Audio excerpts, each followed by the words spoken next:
Hi guys, welcome to chapter 3 on this beautiful Wednesday. I have got a cup of tea with me today, just in case I start losing my voice again like I did yesterday. I've just had a look and there's a few Uncle Vernons in here, and I think he's the one who's making me lose my voice. But luckily he's only got a few more lines in this book at the moment, so I might be able to make it. Anyway, this is chapter 3. If we pick up from where we went off yesterday, Harry was locked inside his bedroom following, well, Dobby. We met Dobby, didn't we? And Ron came to, well, rescue him. He was outside Harry's window. So that's where we were yesterday. So then this is chapter 3. Let me just take a quick swig. Lovely. Right. Ron! Breathed Harry, creeping to the window and pushing it up so they could talk through the bars.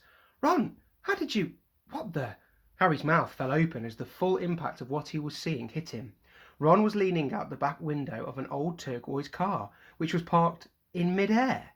Grinning at Harry from the front seats were Fred and George, Ron's elder twin brothers. "All right, Harry?" "What's been going on?" said Ron. "Why haven't you been answering my letters?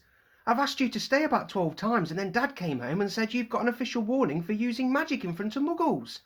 "It wasn't me. And how did he know?" "He works for the ministry," said Ron. "You know we're not supposed to do spells outside school." "Bit rich coming from you," said Harry, staring at the floating car. "Oh, this doesn't count," said Ron. "We're only borrowing this. It's Dad's. We didn't enchant it. But doing magic in front of those muggles you live with... I told you I didn't. But it will take too long to explain now. Look, can you explain to them at Hogwarts that the Dursleys have locked me up and won't let me come back? And obviously I can't magic myself out because the ministry will think the second spell I've done in 3 days. So stop gibbering," said Ron. "We've come to take you home with us." "But you can't magic me out either." "We don't need to," said Ron, jerking his head towards the front of the seats and grinning. "You forget who I've got with me." "Tie that round the bars," said Fred, throwing the end of the rope to Harry. "If the Dursleys wake up, I'm dead," said Harry, as he tied the rope tightly round the bar, and Fred revved up the car. "Don't worry," said Fred, "and stand back." Harry moved back into the shadows next to Hedwig, who seemed to have realised how important this was and kept still and silent. The car revved louder and louder, and suddenly, with a crunching noise, the bars were pulled clean out of the windows as Fred drove straight up in the air. Harry ran back to the window to see the bars dangling a few feet from the ground. Panting, Ron hoisted them up into the car. Harry listened anxiously, but there was no sound from the Dursleys' bedroom. When the bars were safely in the back seat with Ron, Fred reversed as close as possible to Harry's window. "Get in," said Ron. "But all my Hogwarts stuff, my wand, my broomstick." "Where is it?" "It's locked in the cupboard under the stairs, and I can't get out of this room." "No problem," said George from the front passenger seat. "Out of the way, Harry." Fred and George climbed carefully through the window into Harry's room. You had to hand it to them, thought Harry, as George took an ordinary hairpin from his pocket and started to pick the lock. "A lot of wizards think this is a waste of time, knowing this sort of muggle trick," said Fred, "but we feel like their skill's worth learning, even if they are a bit slow."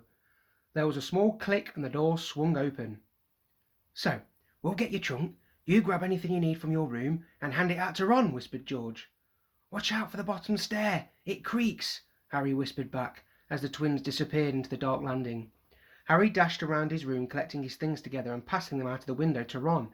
Then he went to help Fred and George heave his trunk up the stairs. Harry heard Uncle Vernon cough. At last, panting, they reached the landing, then carried the trunk through Harry's room to the open window. Fred climbed back into the car to pull with Ron, and Harry and George pushed from the bedroom side. Inch by inch, the trunk slid through the window. Uncle Vernon coughed again. "A bit more," panted Fred, who was pulling from inside the car. "One good push!"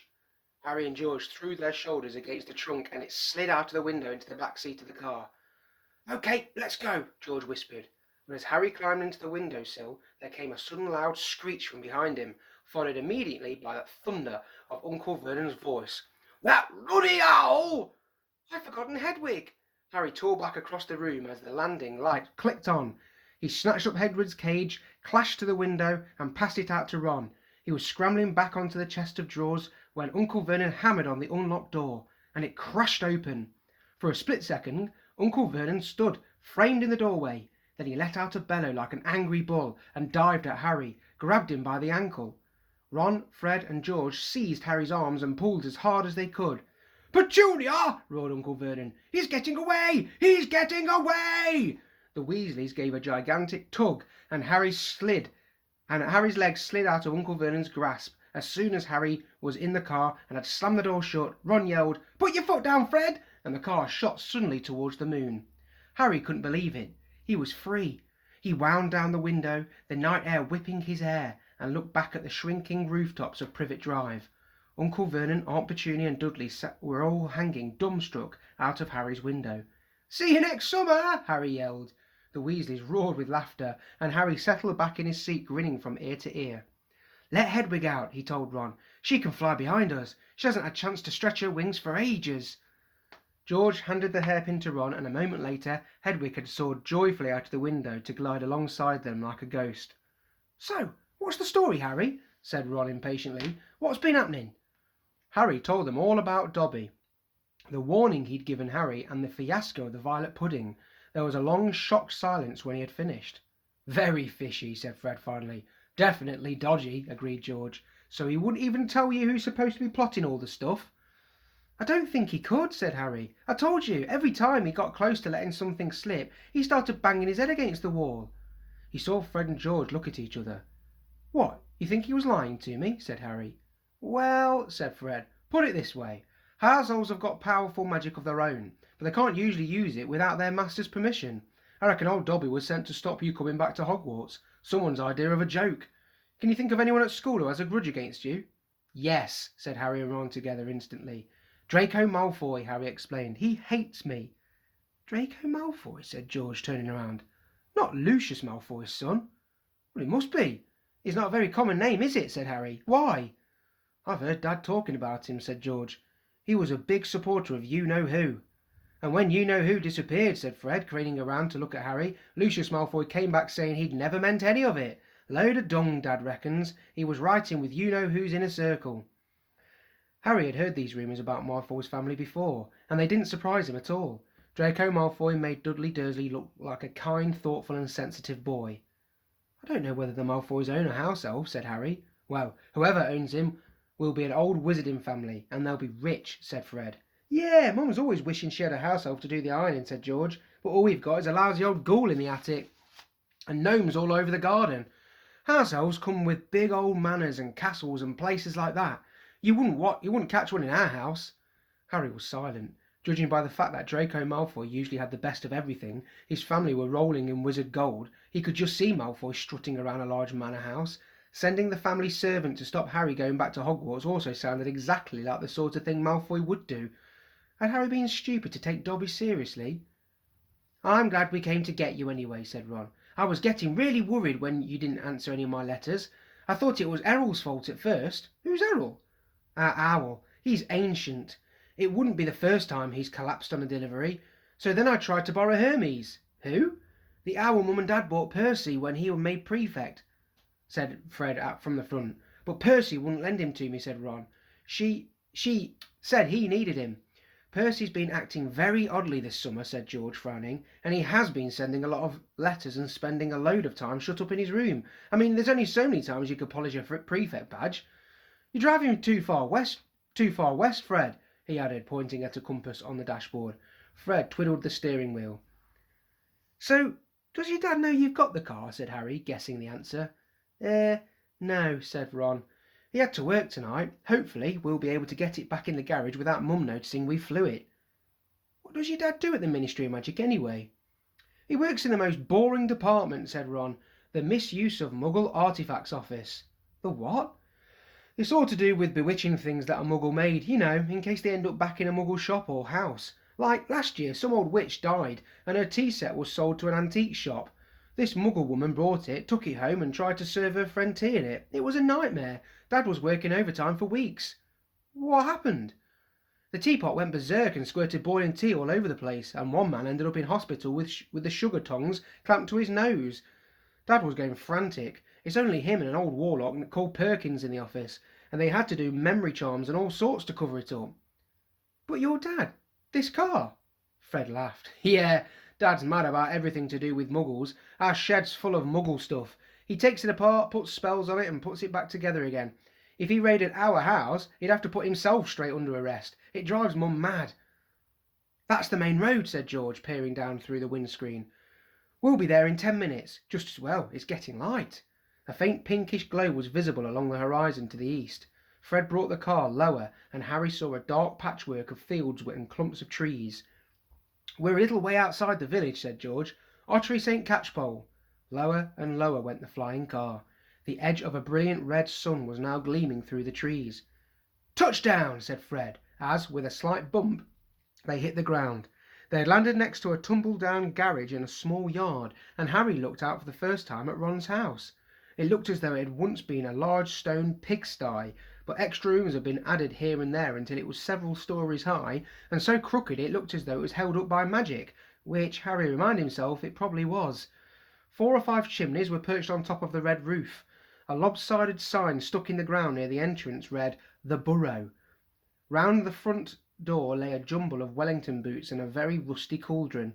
Several fat brown chickens were pecking their way around the yard. "It's not much," said Ron.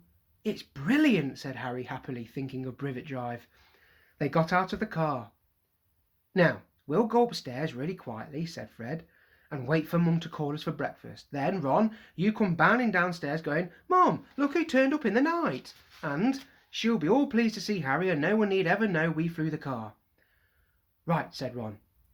"Come on, Harry, I sleep at the—" Ron had gone a nasty greenish colour, his eyes fixed on the house. The other 3 wheeled around.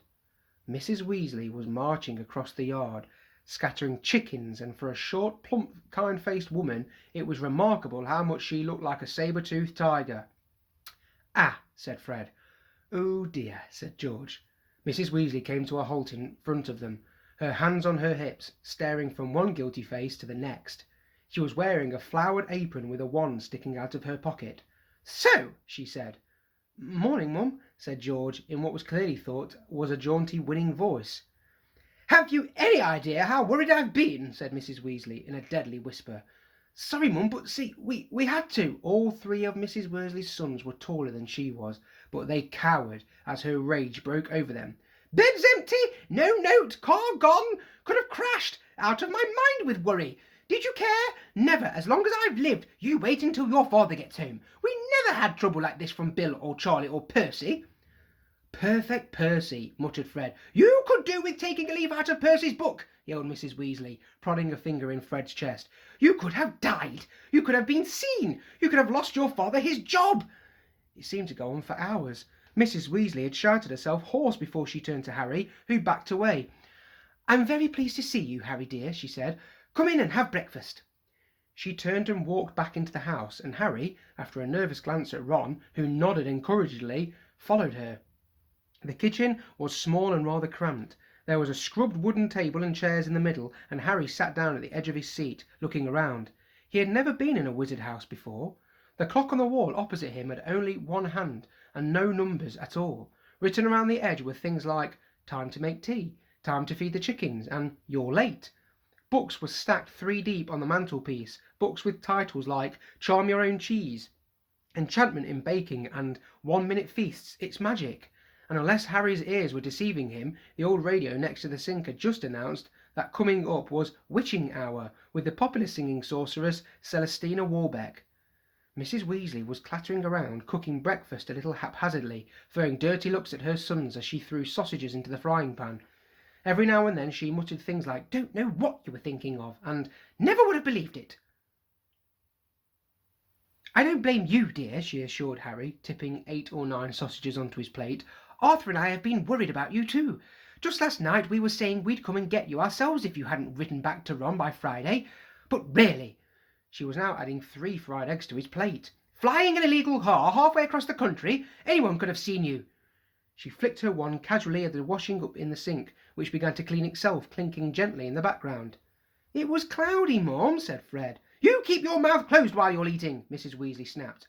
"They were starving him, Mum," said George. "And you," said Mrs. Weasley, but it was with a slightly softened expression that she started cutting Harry bread and buttering it for him. At that moment there was a diversion in the form of a small, red-headed figure in a long nightdress, who appeared in the kitchen, gave a small squeal, and ran out again. "Ginny," said Ron in an undertone to Harry. My sister, she's been talking about you all summer." "Yeah, she'll be wanting your autograph, Harry," grinned Fred. But he caught his mother's eye and bent his face over his plate without another word. Nothing more was said until all 4 plates were clean, which took a surprisingly short time. "Ugh, blimey, I'm tired," yawned Fred, setting down his knife and fork at last. "I think I'll go to bed, and—" "You will not," snapped Mrs. Weasley. "It's your own fault you've been up all night. You're going to de-gnome the garden for me, and they're getting completely out of hand again." "Oh, Mom, and you too," she said, glaring at Ron and Fred. "You can go up to bed, dear," she added to Harry. "You didn't ask them to fly that wretched car." But Harry, who felt wide awake, said quickly, "Oh, Ron, I've never seen a de-gnoming." "That's very sweet of you, dear, but it's dull work," said Mrs. Weasley. "Now, let's see what Lockhart's got to say on the subject." And she pulled a heavy book from the stack of the mantelpiece. George groaned. "Mom, we know how to de-gnome a garden." Harry looked at the cover of Mrs. Weasley's book. Written across it in fancy gold letters were the words, "Gilderoy Lockhart's Guide to Household Pests." There was a big photograph on the front of a very good-looking wizard with wavy blonde hair and bright blue eyes. As always in the wizarding world, the photograph was moving. The wizard, who Harry supposed was Gilderoy Lockhart, kept winking cheekily up at them all. Mrs. Weasley beamed down at him. "Oh, he is marvellous," she said. "He knows his household pests all right. It's a wonderful book." "Mum fancies him," said Fred in a very audible whisper. "Don't be ridiculous, Fred," said Mrs. Weasley, her cheeks rather pink. "All right, if you think you know better than Lockhart, you can go and get on with it, and woe betide you if there's a single gnome in that garden when I come out to inspect it." Yawning and grumbling, the Weasleys slouched outside with Harry behind him. The garden was large and, in Harry's eyes, exactly what a garden should be. The Dursleys wouldn't have liked it. There were plenty of weeds and the grass needed cutting, but there were gnarled trees all around the walls, plants Harry had never seen spilling from every flower bed, and a big green pond full of frogs. "Muggles have garden gnomes too, you know," Harry told Ron as they crossed the lawn. "Yeah, I've seen those things they think are gnomes," said Ron, bent double with his head in a peony bush, "like fat little Father Christmases with fishing rods." There was a violent scuffling noise. The peony bush shuddered, and Ron straightened up. "This is a gnome," he said grimly. "Get off me! Get off!" squealed the gnome. It was certainly nothing like Father Christmas. It was small and leathery looking, like a large knobbly bowed head, exactly like a potato. Ron held it at arm's length as it kicked out at him with the horny little feet. He grasped it around the ankles and turned it upside down. "This is what you have to do," he said. He raised the gnome above his head. "Get off me!" and started to swing it in the great circles like a lasso. Seeing the shocked look on Harry's face, Ron added, "It doesn't hurt them. You've just got to make them really dizzy so they can't find their way back to the gnome holes." He let go of the gnome's ankles. It flew 20 feet into the air and landed with a thud in the field over the hedge. "Pitiful," said Fred. "I bet I can get mine beyond that stump." Harry learned quickly not to feel too sorry for the gnomes. He decided just to drop the first one he caught over the hedge, but the gnome, sensing weakness, sank its razor-sharp teeth into Harry's finger, and he had a hard job shaking it off until— "Wow, Harry, that must have been 50 feet!" The air was soon thick with flying gnomes. "See, they're not too bright," said George, seizing 5 or 6 gnomes at once. "The moment they know their de-gnoming's going on, they storm up to have a look. You'd think they'd have learnt by now just to stay put." Soon the crowd of gnomes in the field started walking away in a staggering line, their little shoulders hunched. "They'll be back," said Ron as they watched the gnomes disappear into the hedge on the other side of the field. "They love it here. Dad's too soft with them. He thinks they're funny." Just then the front door slammed. "He's back," said George. "Dad's home." They hurried through the garden and back into the house. Mr. Weasley was slumped in a kitchen chair with his glasses off and his eyes closed. He was a thin man, going bald, but the little hair he had was as red as any of his children's. He was wearing long green robes which were dusty and travel-worn. "What a night!" he mumbled, groping for the teapot as they sat down around him. "9 raids! 9! And old Madongus Fletcher tried to put a hex on me when I had my back turned."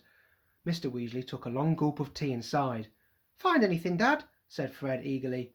"All I got were a few shrinking door keys and a biting kettle," yawned Mr. Weasley. "There was some pretty nasty stuff that wasn't my department, though.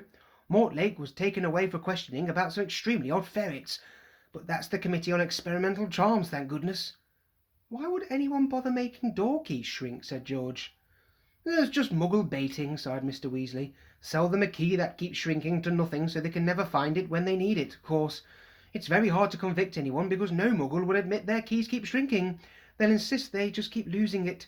Bless them. They'll go to any lengths to ignore magic, even if it's staring them in the face. But the thing our lot have taken to enchanting you wouldn't believe." "Like cars, for instance?" Mrs. Weasley had appeared, holding a long poker like a sword. Mr. Weasley's eyes jerked open. He stared guiltily at his wife. "Cars, Molly dear?" "Yes, Arthur, cars," said Mrs. Weasley, her eyes flashing. "Imagine a wizard buying a rusty old car and telling his wife all he wanted to do was to take it apart to see how it worked, while really he was enchanting it to make it fly." Mr. Weasley blinked. "Well, dear, I think you'll find that he would be quite within the law to do that, even if he maybe would have done better to tell his wife the truth. There's a loophole in the law, you'll find. As long as he wasn't intending to fly the car, the fact that the car could fly wouldn't—" "Arthur Weasley, you made sure there was a loophole when you wrote that law," shouted Mrs. Weasley, "just so you could carry on tinkering with all that muggle rubbish in your shed. And for your information, Harry arrived this morning in the car you weren't intending to fly." "Harry?" said Mr. Weasley blankly. "Harry who?" He looked around, saw Harry, and jumped. "Good Lord! Is it Harry Potter? Very pleased to meet you. Ron's told us so much about—" "Your sons flew that car to Harry's house and back last night," shouted Mrs. Weasley. "What have you got to say about that, eh?"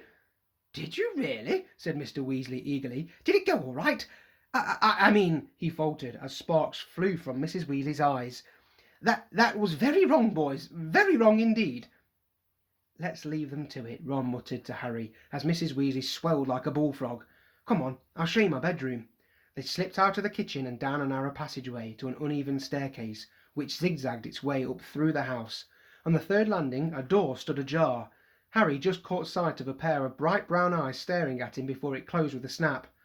"Ginny," said Ron, "you don't know how weird it is for her to be this shy. She never shuts up normally." They climbed 2 more flights until they reached a door with peeling paint and a small plaque on it, saying "Ronald's Room." Harry stepped in, his head almost touching the sloping ceiling, and blinked. It was like walking into a furnace. Nearly everything in Ron's room seemed to be a violent shade of orange. The bedspread, the walls, even the ceiling. Then Harry realised that Ron had covered nearly every inch of the shabby wallpaper with posters of the same 7 witches and wizards, all wearing bright orange robes, carrying broomsticks and waving energetically. "Your Quidditch team?" said Harry. "The Chudley Cannons," said Ron, pointing at the orange bedspread, which was emblazoned with 2 giant black C's and a speeding cannonball. "9th in the league." Ron's school spellbooks were stacked untidily in a corner, next to a pile of comics which all seemed to feature The Adventures of Martin Miggs, the Mad Muggle. Ron's magic wand was lying on top of a fish tank full of frog spawn on the windowsill, next to his fat grey rat Scabbers, who was snoozing in a patch of sun.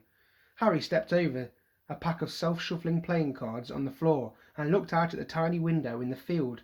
In the field far below he could see a gang of gnomes sneaking one by one back through the Weasley's hedge. Then he turned to look at Ron, who was watching him almost nervously, as though waiting for his opinion. "It's a bit small," said Ron quickly. Not like that room you had with the muggles. And I'm right beneath the ghoul in the attic. He's always banging on the pipes and groaning." But Harry, grinning widely, said, "This is the best house I've ever been in." Ron's ears went pink. And chapter 4 tomorrow at Flourish and Blots. Mrs. O'Riordan's going to read chapter 4 for you tomorrow. Okay? Hope you enjoyed it. Bye.